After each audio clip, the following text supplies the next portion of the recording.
and welcome to this week's angling blog. Today you join me on a grey, damp, overcast morning.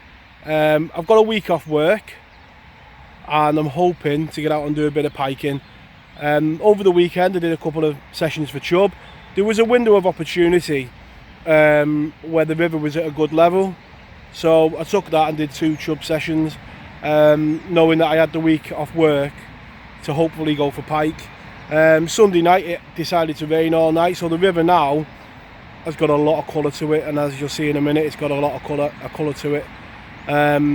It's overcast and grey, which is good conditions for piking, but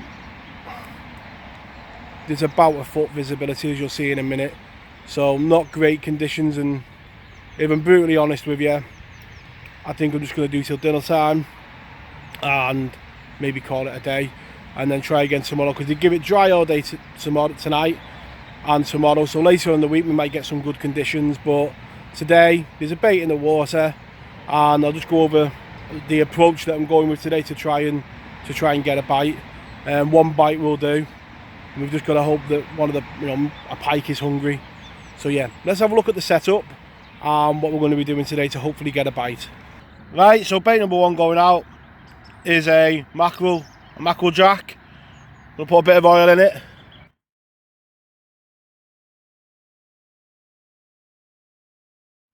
Right, both rods are out now, and just to show about clarity, what I've done is I've got the brightest lure that I carry. As I say, I don't carry many.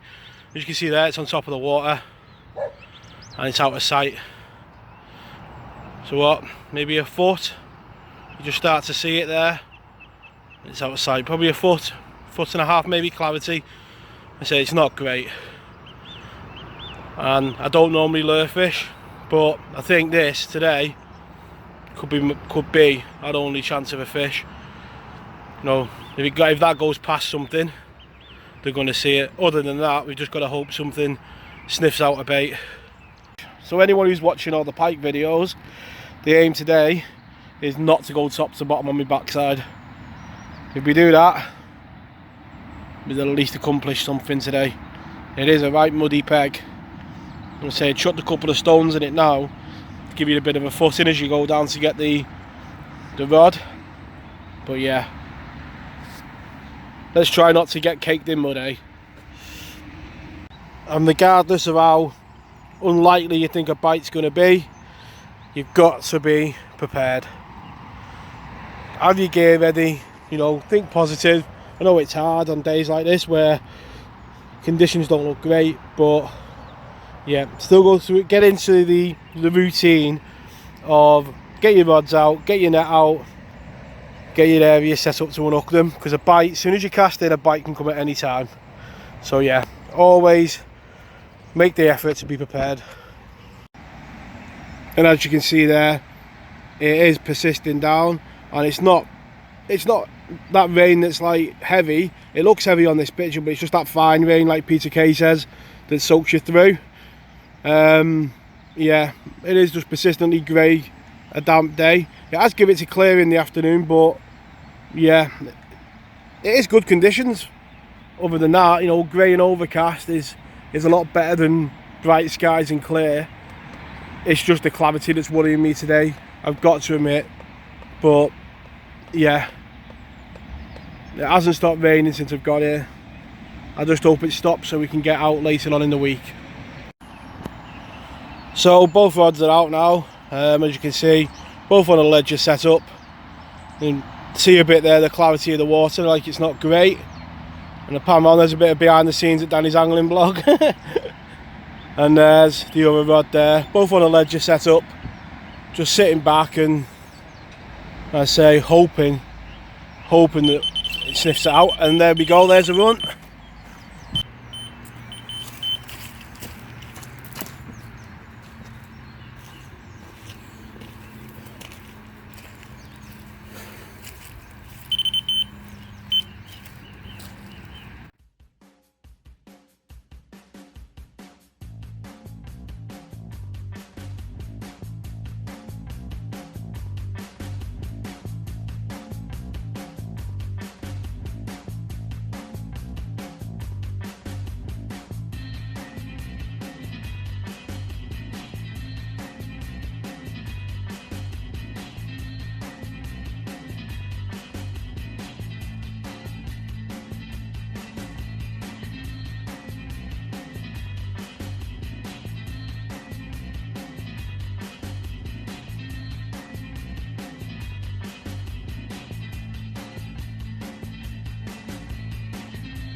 Right, isn't that an eye-opening example? We think we know a water and you've got no chance, and fishing comes along and makes a fool of our thoughts, doesn't it? The clarity ain't great today, and I thought sit and have a couple of brews, give it till midday and you'd at least tried, but no. Fishing has a way of humbling us at times, doesn't it? And this 7.5 pound pike is more than welcome. If that can find it, then other stuff can't it? So yeah, a cracking start to the week off work. I don't know how many sessions I'm going to do this week, but yeah, a lovely start to the week and a lovely pike. Let's get this girl back. So what a start that was, eh? I wasn't expecting that one bit. Well, you can tell by the video I wasn't expecting that. Yeah, I'd like to say it was a good bit of filming, but yeah, it was luck, wasn't it? But like you say, that's how surprising it was. You know, you're talking about how bad the conditions are and how dirty the water is. You know, covering the rods and, you know, preparing maybe to put a blank video on.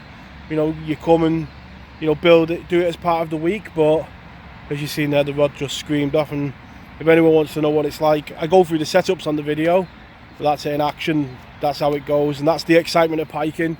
You sat here quiet, just about to put a kettle on, and then next minute it's mayhem, absolute chaos. So yeah, proper made up with that 7.5 pound pike, and if that can find it, then I suppose other fish can find it. Although I have found on here it is a morning feeding period, so I don't know whether I'm going to give it the whole day. I might just give it till dinner time, and because it is a long week, you know, maybe covering just the bite times all week is the best solution. But yeah, proper made up with that pike, and fingers crossed another one snaffles out the other bait.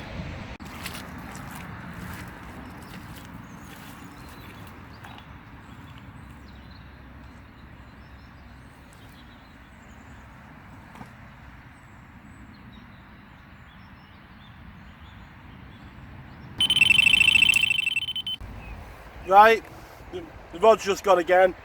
I was all fingers and thumbs with the camera, so I didn't get much of the fight, I don't think. But pike number 2. Let's get only a small one again, only a little jack, but more than welcome on a day where I didn't think I was going to get a bite. So yeah, let's have a look at her. Right, so we've gone from, I've got to say, some exceptional filming, getting the take on camera. It was all me, not the fish. To terrible the second one. I was all fingers and thumbs, unfortunately.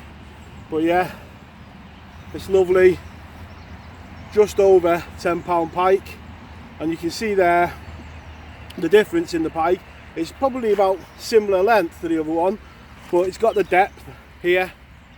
If you look at it on sideways, you can see there it's feeding well, and that's where this time of year they get that extra weight to them. This normally probably an 8 pound pike, maybe 9 pound pike, 8.5. It's now just creeping over 10, and that's why February is a cracking month for pike fishing. It doesn't last very long, but yeah, what do I know about conditions, eh? 2 pike on the bank and a double. I'll have to have a count about which number this is. We've had a bit of a gap. I think it's about 15, 16 maybe, but I'll put a number on the screen now for those who were following it all the way through. And yeah, a lovely pike, lovely colours, the greens, the detail on the head, and obviously the business end. So yeah, let's get this girl back, because she's almost certainly a female, and like I said last time, she's got a job to do to give us fish in the future. So let's get her back. Right, so that pike's resting now in the net, and that's how they should be before they go back. At the end of the day, they're a wild animal, and they should be fighting to get back. Do you know what I mean? You don't want to be in a net, do they? So if they're ready to go back, then they're obviously, you know, fighting to get out the net. And I can see there all its fins are moving at the bottom. It's holding itself up right in that net. If I put the net down, you can see, and it's trying to get back. So that pike's more than ready to go back.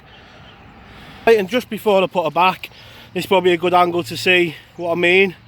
You can see here, that wouldn't be there in October time, November time, and that's where that fish's weight is coming from. I say, lovely example of the species, and let's get her back. Right, time for this girl to go back. Back you go, girl, and there she goes. Right after that manic start, I think we've earned to celebratory brew after them 2 pike. I thought this kettle would have been going on after 10-15 minutes of me arriving here, but a good hour and a half in, and it's more than needed. Let's get that brew on. Right, this is probably the 3rd take I've had on this rod. Just messing about with it. Just taking it.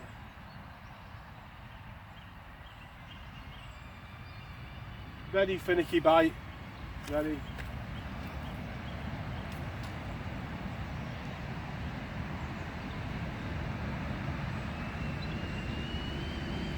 This time I'll give it no time to think about it. Straight into it.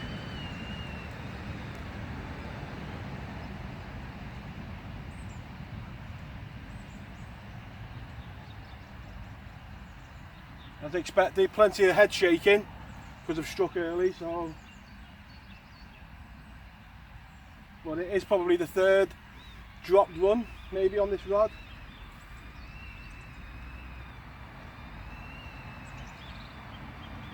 So it does feel like an okay one.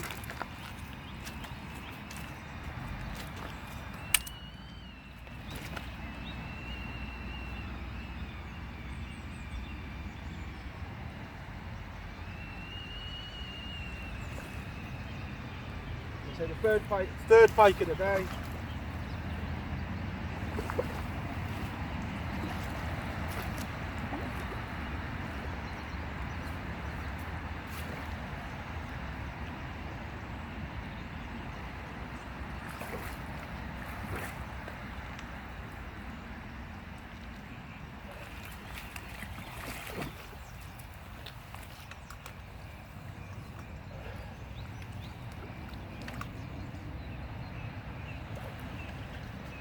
Right, and there he is, just over 8.5 pound. Another, I'd say, a chunky chap, this one. Yeah, had a few taps on that rod where they picked up the bait and just dropped it. You know, ran with it and dropped it. So this time, straight into it, give him no messing, and I'll probably be the same pike, picking it up and dropping it. Won't keep it out of the water too long. Admire it, have a look at him, and let's get him back. And we'll talk in a minute because he has got some scars on him that are very interesting. So yeah, a nice 8.5 pound pike, 3rd one of the day, and a cracking start to that week off work. So let's get this guy back to where he belongs. Right, so the rod's back out there. Let's say getting a few knocks on that one, and Mr. Pike is resting down there. And that's how I normally do it.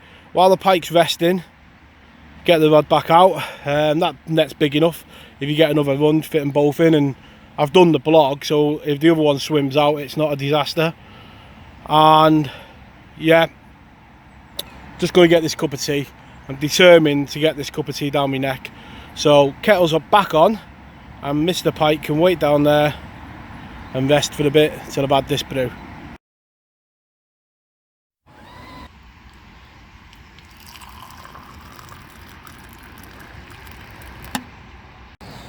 Right, time for this guy to go back, and back he goes. And you see there the white dots on him, which I think might be bite marks on his back. He short clear in the water. Right, Mr. Pike's gone back, and it's time to have that brew. So yeah, it's been manic. It's been good. You know, you can never complain at being busy on the bank. But it's been manic. I say that right hand rods, I didn't blog that, but I was looking at the tip and you just see the tip bouncing once or twice, and then it'd go off and, you know, a couple of beeps, and then you'd feel for the bite and there'd be no pike there. So loosened off the bobbin a couple of times, and yeah, watched the tip. As soon as that tip started bouncing, it was on the rod, and that time I give it no time to run. I thought, take a chance. If it's in its mouth, I've got a chance of hooking it rather than it spitting it out later down the line. So when it worked, it doesn't always work. Sometimes you get halfway in and it spits the bait out. But yeah, 3 pike on the bank today. If you'd have asked me this morning, and I said maybe we might get 1. But yeah, I'm just going to sit back. I'm going to have this brew. I'm going to keep an eye on the rods. And yeah, an enjoyable day on the bank. So one thing I would say with piking, maybe it's a tip, I don't know, which is what I do, is sit right behind your rod so you can see your rod tip. Because sometimes when you're lead fishing especially, you see the bite a lot sooner than them bite alarms tell you. Obviously if you're looking away, the bite alarm buzzing like mad does tell you, but a lot of the time you see that bite before the rod even goes. And being in line with your tip, you can just see it, tap a few times. And with pike that are dead finicky, so with the feel in the clip, getting to the rod and getting hold of it really quickly can make the difference. And that's what I did with that last pike. I sat here just looking at the tip, and when it started bouncing, I got straight to the rod.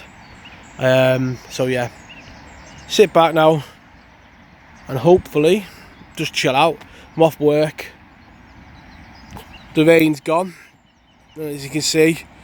That rain's completely gone now, so just sit back and chill out and enjoy being off work.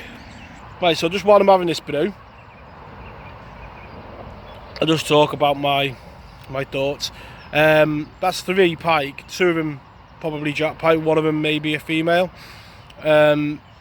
possibly 3 jack pike, you just never know. But October, November time, had I been on them, I'd have been a bit... You can find swims where there's just jack pike. Like we found in October, there's swims where there is just, double figure pike, nice pike. But there's also swims where the jacks congregate as well. October, November time would be a bit... you'd think you're just going to get jacks all day. But this time of year, it's not a bad thing to find the jacks, because sometimes that big female is just sitting off them, is just sitting waiting to spawn. And let's not forget, jack pike for the big pike, and you're talking a 18, 20 pound pike, they just see them as as food sometimes. So finding the jacks at this time of year isn't a bad thing. So we're getting on for 12:30 now, and normally we'd be moving out at bite time, but this session today has shocked me, so anything could happen today. One thing I will talk about is oils. Now, very early on in the pike fishing videos, there is a playlist that I'll put at the top now of all the videos this year, but very early on you see me use this, and I said I'll talk about it in a later video. Now, my thoughts on it are there are a time and a place for it. When there's colour on a venue, most certainly that gives you added an edge, because the venue needs it. The pike can hunt via its eyes, its lateral line, and its sense of smell. Now, when it's really coloured, I think there's as much smell as you can get in the water, the better, because they are searching out food based on smell. And yeah, so that's when I do think that comes into its own. And certainly when the venue's up and it's flowing, then that is the time that I have confidence in it. When the venues are gin clear, like a canal, and there's not much flow, then I think the pike are hunting more on sight than anything else. So is it effective then? I've had a lot of occasions where baits with this on have stayed and the other baits have gone. But when it's coloured and the clarity like today, and you're preying on the smell of the pike, the pike smelling your bait out, then I do think it has a place in my fishing. Certainly that's when I have most confidence in it. But yeah, that's my thoughts on it. I always use Pike Pro. It's just what I was shown when I first started to be pike fishing, and yeah, that's my little bit of a thought on oils and piking. Right, typically just put a brew on my dinner, pot noodle.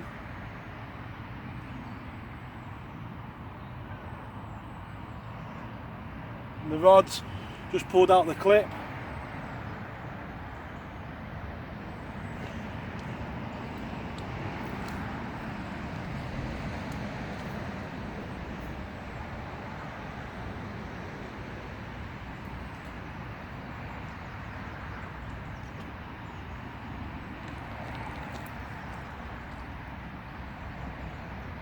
It's come straight up to the top, which is normally a bad sign.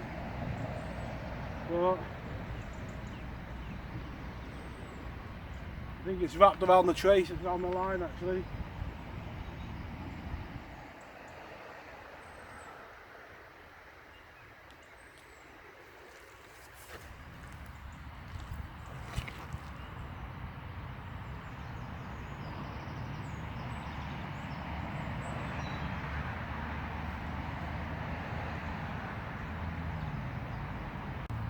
Right, and there she is, going 9.5 pound on the scales. Didn't fight at all. The trace, very lucky, the trace was wrapped around her, and very lucky that none of the line was near them. If the line had been near them, we'd have been in trouble. But yeah, pike, just bending a bit there. Pike number 4 of the day, and what do I know, eh? What do I know? They're definitely on the feed, and it bodes well for the week ahead. Hopefully we don't get too much rain and we can get a few sessions on here. We'll have a few fish. But yeah, that's that midday run that I was just talking about. Normally get one, who knows, it might continue the rest of the day, but that's a decision that I need to make now. So let's get this girl back. Right, so one thing that is super important, when you're getting, you know, a fish like that that's been rolling on the way in, you've got to check your main line. You don't know that during the fight some of this hasn't been in the pike's mouth. Now looking at that there, I can't see any obvious bits of the line where there's been any abrasion on it. It looks solid, and I said obviously check your trace. This trace is obviously kinked a bit there. You'll never get the kink out, but as long as it's not frayed, which that one isn't, it's just twisted, then yeah, that's personal preference, if that bothers you with traces. But yeah, your main line is the most important bit, because if that breaks, you're leaving a fish with hooks in, and this seems okay. So yeah, always, you know, it is easy when you're getting a few fish to get excited and want to cast back out really quickly, but just make sure you check your rigs before you do so, because it's a dead easy mistake to make when excitement takes over. So yeah, let's get this rod back out, and let's hope there's another midday pike wanting to feed. 4 pike today. Yeah, I can't believe that. Mad. Right, and the pike's well rested now, and there she is. Let's say just over £9. It's time for it to go back.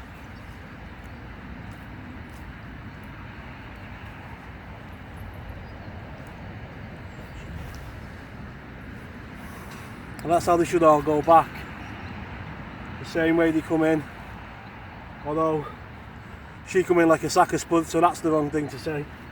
Anyway, let's get that cup of tea I put on for my dinner. Right, so pot noodles on and a cup of tea.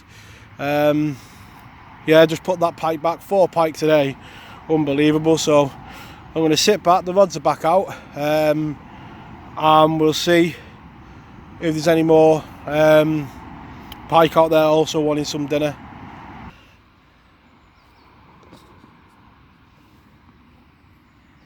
Quite possibly the world's worst lure fisherman. I catch more lures than I do pike when I do it. It's got stuck on bottom, obviously that hook bent, but another one didn't. Pulled in a snag, and attached to it was this. So someone's obviously got stuck on the same snag. The hooks were dead rusty, so they broke as I was pulling it out the snag, unhooking it. It weighs a bit, but yeah, the world's worst lure, man. I'm still yet to catch anything on it. I think I caught a small jack in the summer on the canal, but we give it a bit of a clean up. It's got no rattle in it, so I guess it's all wood. Let's have a look at it, see if we can clean it up.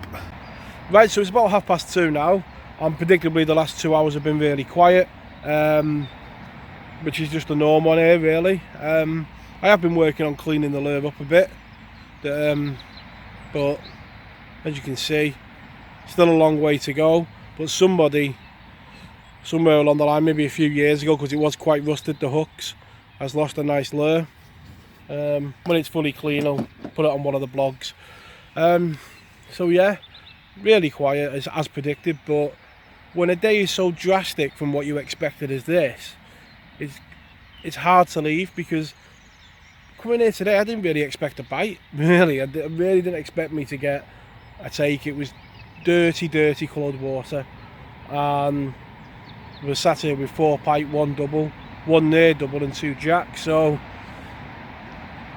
it's hard to leave when it's like that, but you know deep down that, you know, previous sessions you've not had a touch for the last, in the afternoon. I don't think we've had an afternoon pike actually.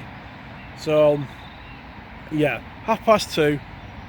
I might give it till 3:30, because as I say, if I'm going every day this week, you can soon burn yourself out really quickly.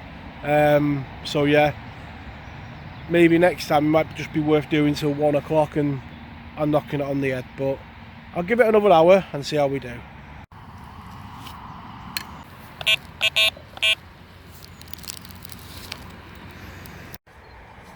Right, so that's the end of the session now. 4 pike is more than what I could have hoped for today. I really didn't give myself any chance of getting a pike when I first started. The conditions were terrible, a foot cavity, and it had a bit of pace to it. We think we know places, don't we, and then fishing comes up, tears it all to pieces and leaves us back at that drawing board. The river wasn't in ideal condition today, and it's given a dry week, so hopefully that rain this morning won't do too much damage, and we'll see what we do. Thank you very much for watching. Tight lines in your own fishing, and I'll catch you all next time.